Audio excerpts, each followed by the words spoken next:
एक महापुरुष की कथा आती है, वो रोज सोहनी करते थे।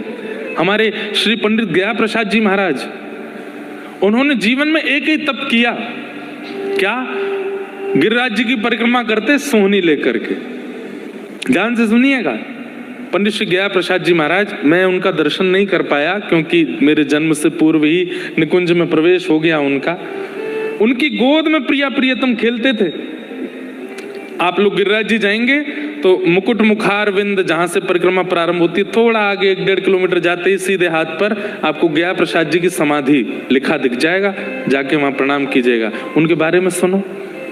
गिरिराज जी की परिक्रमा करते, कैसे करते? ना तो माला झोली, ना कोई कीर्तनिया, ना कुछ और, बस सोहनी रखते अपने हाथ में और सोहनी करते करते, और ऐसे नहीं कि बस झाड़ते हुए बस परिक्रमा पूरी करनी है, जहां तक एक दिन में पहुंचते थे वहां तक ही करते, लेकिन खूब अच्छे से मार्जन करते गिरिराज जी का। कीट पत्थर पतंग कुछ भी गिरा मिलता उसको समेटते, उसको व्यवस्थित स्थान पर डालते। एक बार का प्रसंग है कि महाराज जी सोहनी कर रहे थे, और सोहनी करते करते वो सामग्री उठा के डाली और वहीं बैठ के रोने लगे। तो किसी ने जाके पूछा, बाबा आप काहे को रो रहे हो? तो रोते रोते किसी व्यक्ति विशेष को दोष नहीं दिया।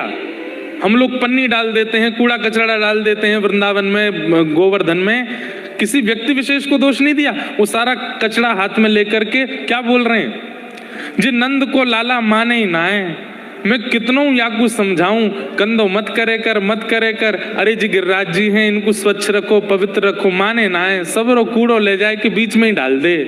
मतलब किसी व्यक्ति विशेष को दोष नहीं दिया, ठाकुर जी से कह रहे हैं वो ही डाल दे आके, और रुदन करने लगे।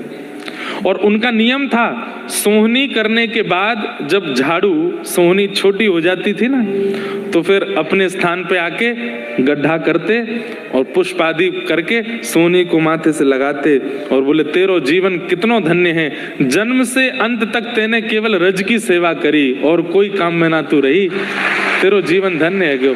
और सोहनी को गाड़ करके और उसको समाधि दे करके गिरिराज जी में फिर भंडारा करते संतों का, सबको 10-10 रुपया बांटते।